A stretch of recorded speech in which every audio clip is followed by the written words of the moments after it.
Hey everybody, welcome back to the Chaotic Little Book Corner. My name's Acacia. Today we're going to be doing the mid-year book freakout tag, and I found this on Eleanor Reed's channel, and I'll link that below, and I followed it to ReadLikeWildfire, which I think is the co-creator of the original tag, so I'll link that below. I'm not really sure where the original person is, so if you are the original creator of this, tell me in the comments below if you see this.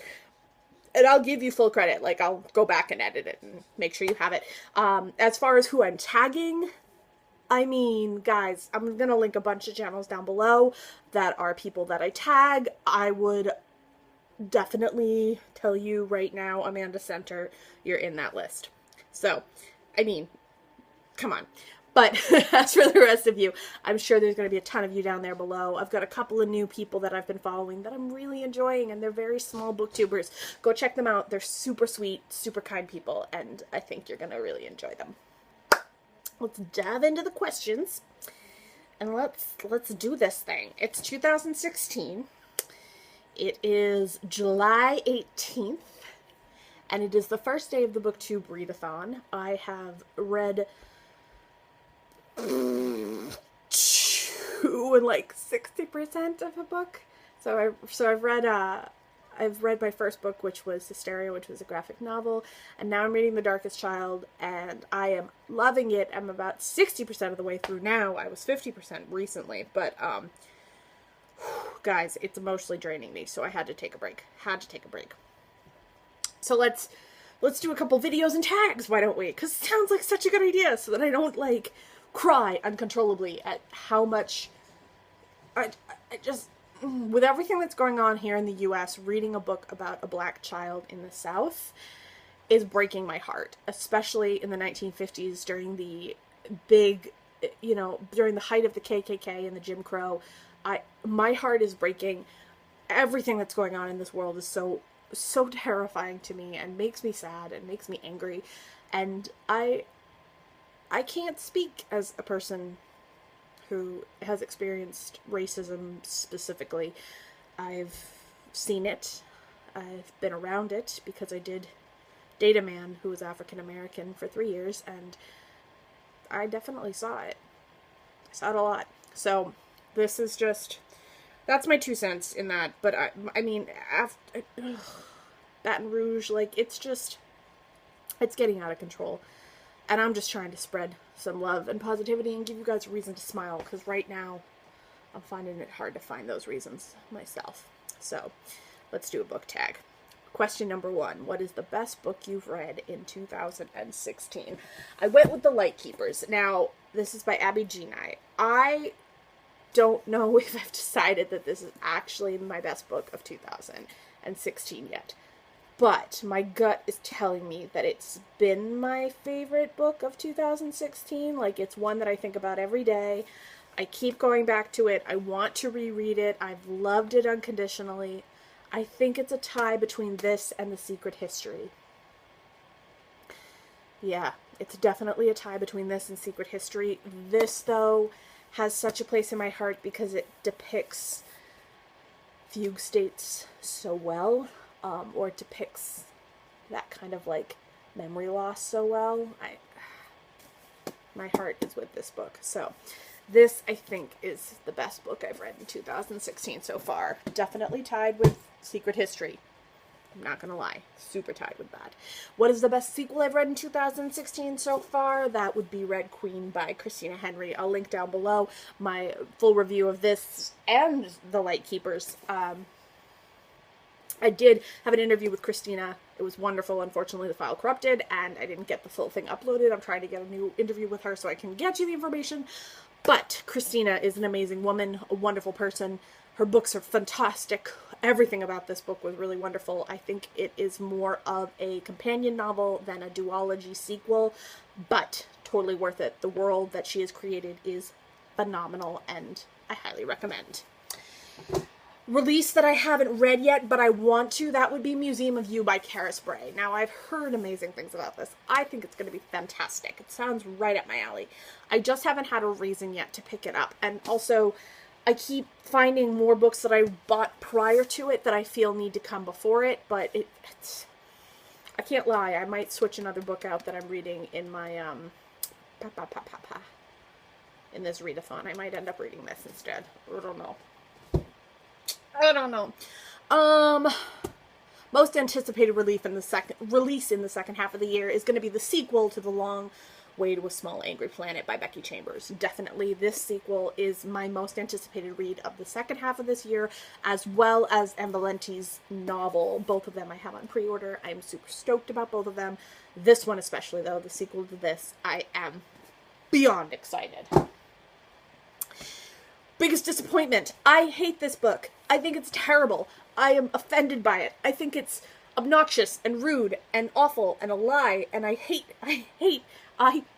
this book. This Is Me Before You by Jojo Moyes. I think it is atrocious how they treat the idea of a sexual identity of a woman who is the survival of a sexual assault. If you want me to go into detail about that, I will be more than happy to. It will definitely include spoilers because this book infuriates me and I can't be held responsible for the things that will come out of my mouth when I start to rant about this because I don't like it. I think it's offensive. And it's not for the fact, like, I understand what the point was, but I couldn't get past part of it that I was, like, just so upset with, like, so angry. Biggest surprise!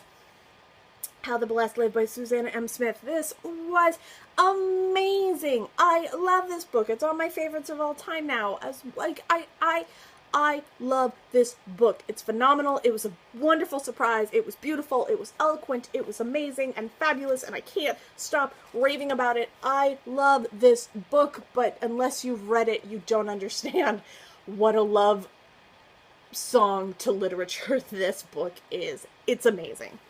Pick it up if you haven't already, unless all the copies are already gone. Favorite new author, debut, or new to you, and that would be Sera Mas. She's been making the rounds a lot on the Booktube for title... Can't remember it off the top of my head. I had it in my head, and now it's gone out of my head.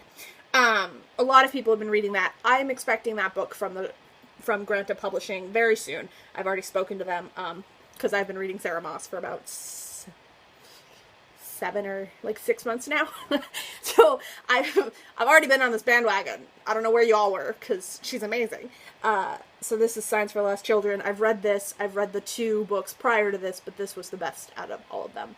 But I have a bias because it had to do with the mental illness community and mental hospitals, so my heart was in that. So yeah, it's fine. My newest fictional crush, I don't have one. Which makes me very sad. I think I've re-fell in love with Mr. Rochester, though. I think I've re-fallen in love with Mr. Rochester, to be sure. What is my newest favorite book character? And that would be Bone from Dorothea Allison's Bastard Out of Carolina. I love Bone. I want to take her home and adopt her, and I want to make her life happy, and yes, I want to hug her and take care of her for the rest of her life, because this little girl is like every little girl in the world who's ever been hurt and just needs a mother who loves them unconditionally and to be scooped up into someone's arms and held and kissed until they understand that they're loved. Like, this is my favorite character so far this year. She's everything to me. A book that made me cry was this. This is Burial Rites by Hannah Kent. It was beautifully written. It was amazing. It was a piece of literature that I will definitely treasure and reread.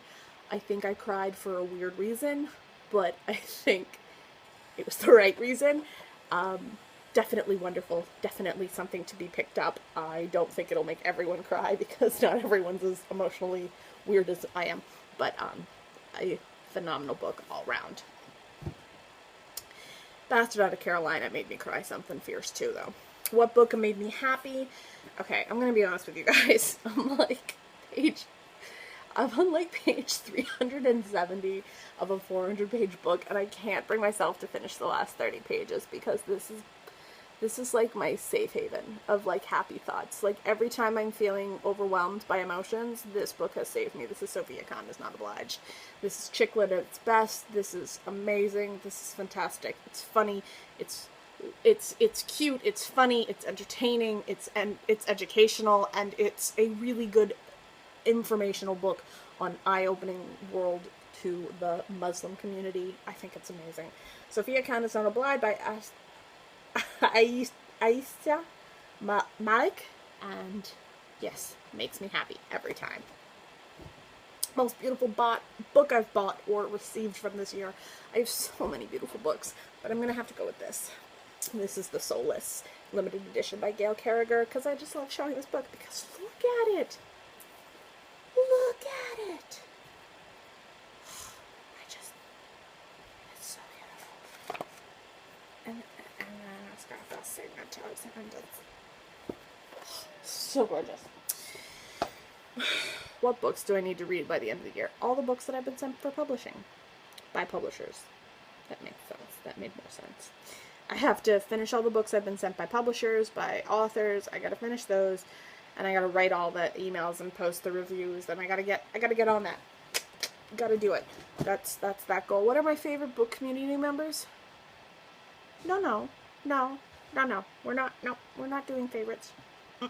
Nope, none of that. Nope. I don't pick favorite people. That's rude.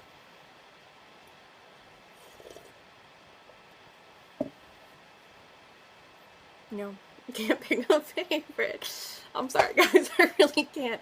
I love all of you guys deeply, and you guys mean a lot to me, and you're helping me a lot through a hard time, so not picking favorites. I will see you guys on the next video, and I will talk to you soon.